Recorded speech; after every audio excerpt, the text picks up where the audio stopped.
Hello friend, good morning. তো কেমন আছো তোমরা সবাই? আশা করছি তোমরা সবাই খুব ভালো আছো, সুস্থ আছো, আর আমরাও বেশ ভালো আছি।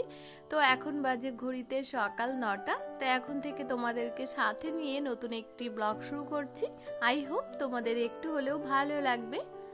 তো দেখো, তোমাদের দাদা ভাই বাজার থেকে এই যে চিকেন আর চিংড়ি মাছ নিয়ে এসছে, বড় বড় চিংড়ি। আর এদিকে সকালের আমার কাজ রান্নাবান্না কমপ্লিট হয়ে গেছে, খাওয়া দাওয়া চলছে, সবাই খাচ্ছে। তো আমি এখন এই যে মাংসটা ভালো করে ধুয়ে বেছে নিয়েছি আর চিংড়ি মাছটাও কেটে খাওয়া দাওয়া করে এখন চলে এসেছি ফ্রিজটা পরিষ্কার করতে। অনেক দিনই হয়ে গেছে ফ্রিজটা পরিষ্কার করাই হচ্ছে না, মানে টাইম পাচ্ছি না। তো তোমরা কিভাবে ফ্রিজ পরিষ্কার করো আমাকে কমেন্ট করে জানিও। আর আমি কি করি, মানে বালতিতে জল নিই, তার মধ্যে নিয়ে একটু সার্ফ আর সুতির একটা কাপড় নিই, তাই দিয়ে পরিষ্কার করি। আর তোমরা কে কি দিয়ে পরিষ্কার করো অবশ্যই আমাকে একটু কমেন্ট করে জানাবে। তো এখন এই যে ফ্রিজটা ভালো করে মুছে পরিষ্কার করে নিচ্ছি, আর যতটুকু বের করার সব বের করে নিয়েছি। আর পাল্লায় যেগুলো রয়েছে জিনিসপত্র এগুলো আর বের করিনি, কারণ এই পাল্লার এই থাকাগুলো পরিষ্কারই আছে। আর আমাদের ফ্রিজটা না সত্যি ভালো বলতে হয়, আর এর বয়সটা অনেক দিন হয়ে গেছে, মানে 14-15 বছর তো হবেই, কিন্তু কোনো দিন মানে ঠাকুরের ইচ্ছায় এখনো কিছুই হয়নি। আর ফ্রিজের আমি 3টে তাল রেখেছিলাম। তা সোনা আমার বায়না করছিল যে একটু তালের কি বলতো ক্ষীর বানাও, অনেকে বলে তালের পায়েস, ক্ষীর, যে যা বলে আর কি। তো বলছে তুমি রোজ রোজ বড়া বানাও কিন্তু ক্ষীর বানাওনি, তা আমি আজকে একটু ক্ষীর বানিয়ে দেব ওকে। তো ক্ষীর বলতে দুধ দিয়ে জ্বালিয়ে জ্বালিয়ে, আর ওর না মানে জ্বালানোর সময় ভীষণ একটা সুন্দর গন্ধ বেরোয়, মানে গন্ধ শুকেই খেতে ইচ্ছা করে এমন। তো ওটাই বানাবো আজকে। তো দেখো, পরিষ্কার করা হয়ে গেছে আর জিনিসপত্র একে একে সবই ঢুকিয়ে রাখছি। আর এখন বাইরেটাও একবার ভালো করে মুছে নিচ্ছি। তো ফ্রিজ পরিষ্কার করে চলে এসেছি তাল ছেঁকতে। দেখো এখন তালটা ছেঁকে নিচ্ছি। আর আমি এভাবেই তালটা ছেঁকে নিই যখনই ছেঁকি না কেন। তো মেয়ে দুদিন ধরেই বলছে বড়া বানাতে হবে না, তুমি তালের ক্ষীর বানিয়ে দাও, এবছর খাওয়া হয়নি। তো তালটা ছেঁকে তারপর আমি নারকেলটা কুড়িয়ে নিচ্ছি। আর এর মধ্যে বাবুকে বলেছিলাম নারকেলটা ঝুড়ে দিতে। তো দেখো নারকেল ওদিকে রেডি করে নিয়ে আমি চিকেনটা রান্না বসিয়ে দিয়েছি। তো একদিকে বসিয়েছি তালের ক্ষীর, এই দেখো, আর একদিকে চিকেন বসিয়েছি। তো আর কিছু করব বলতে চিকেন করব আর একটু চিংড়ি মাছের ভাপা করব। আর বাবু যেহেতু চিকেন খায় না তার জন্য একটু ঝালও করে দেব। আর সকালে চাল কুমড়ো শাক করে রেখেছি, আর বেশি কিছু করব না। তো দেখো এরকম মানে দুদিন ধরে মানে দুধ দিতে হবে, এতে একটু জল দেয়া যাবে না। তো জ্বালালে না হেভি সুন্দর গন্ধ বেরোয়, দারুণ খেতে।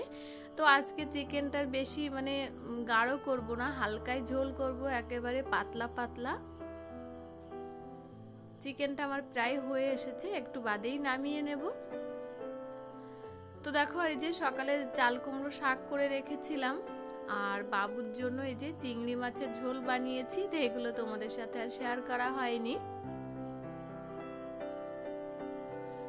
তো চিকেনটাও দেখো কি সুন্দর কালার হয়েছে, কিন্তু একটু হালকা, যারা হালকা খেতে পছন্দ করো না তাদের ভালো লাগবে না। তো চিকেনটা আমার রেডি হয়ে গেছে, এবার নামিয়ে নিচ্ছি। তো রান্নাবান্না কমপ্লিট করে স্নান করে চলে এসেছি ঘরে। আর এই কদিন আমার মানে যে কাজটা আমি শিখতে যাই বন্ধ আছে, তার কারণ ব্যাংক থেকে সবাই ঘুরতে গেছে পুরীতে, ওই জন্য আর মানে আমাদের কাজ শেখাচ্ছে না। আবার বাড়িতে আসলে তারপর শেখাবে, 4 দিন ছুটি আছে।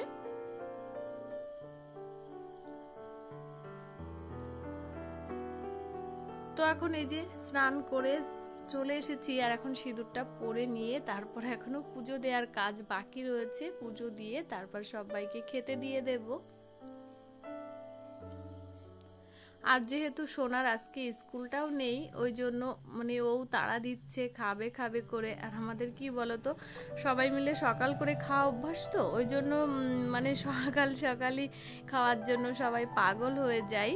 দুপুরের খাওয়াটা 1:30 থেকে 2টোর মধ্যেই হয়ে যায়। আর তোমাদের দাদা ভাই তো স্নান করার সাথে সাথেই খেতে দিতে হয়।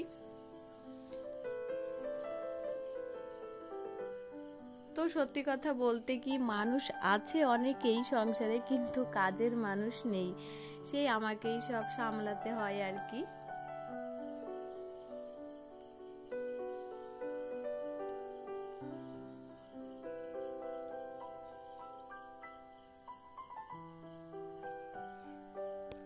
তো ওদিক থেকে তোমাদের দাদা ভাই ভীষণ তাড়া দিচ্ছে, বলছে আর কত দেরি, খাবো কখন, দেরি হয়ে যাচ্ছে।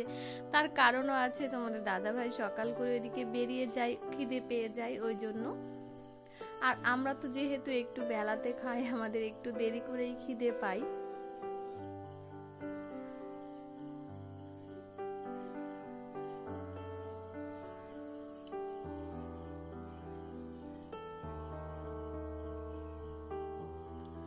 তো আমার পুজোটা দেয়া কমপ্লিট হয়ে গেছে, এখন নিচে গিয়ে সবাইকে খেতে দিয়ে দেব। তো দেখো নিচে চলে এসেছি, আর সকালের একটু কাঁকরোল ভাজা করেছিলাম, তাও রয়েছে। তো তোমাদের দাদা ভাইকে খাবার সাজিয়ে দিয়েছি এভাবে, চিংড়ি মাছের ভাপা, শাক আর চিকেন। তো খাওয়া দাওয়া সবার কমপ্লিট হয়ে গেছে, আর এখন তোমাদের দাদা ভাই রেডি হয়ে, দেওর আর তোমাদের দাদা ভাই যাচ্ছে বাবুর জন্য একটা ফোন কিনতে নতুন। তো অনেক দিন ধরেই বলছে, কিন্তু হয় না না। তো দেখো অলরেডি বাড়িতে চলে এসেছে ফোন নিয়ে, আর তোমাদেরকে দেখাচ্ছি। এই দেখো ওপো ফোন 23। তো কেমন হয়েছে অবশ্যই তোমরা কমেন্ট করে জানিও। দেখাচ্ছি তোমাদেরকে, এই যে। তো এই ভিডিওটি আর বড় করছি না, এখানেই শেষ করছি। তা ভিডিওটি তোমাদের কেমন লাগলো অবশ্যই একটা কমেন্ট করে জানিও। আর যদি ভালো লেগে থাকে তাহলে আমার চ্যানেলটিকে সাবস্ক্রাইব করে আমার পাশে থেকো। আর নতুন জিনিস পেলে না সবারই মন খুশিতে ভরে ওঠে। তা বাবুরও আজকে খুবই আনন্দ, মানে এতদিন পরে নতুন একটা জিনিস পেয়েছে হাতে।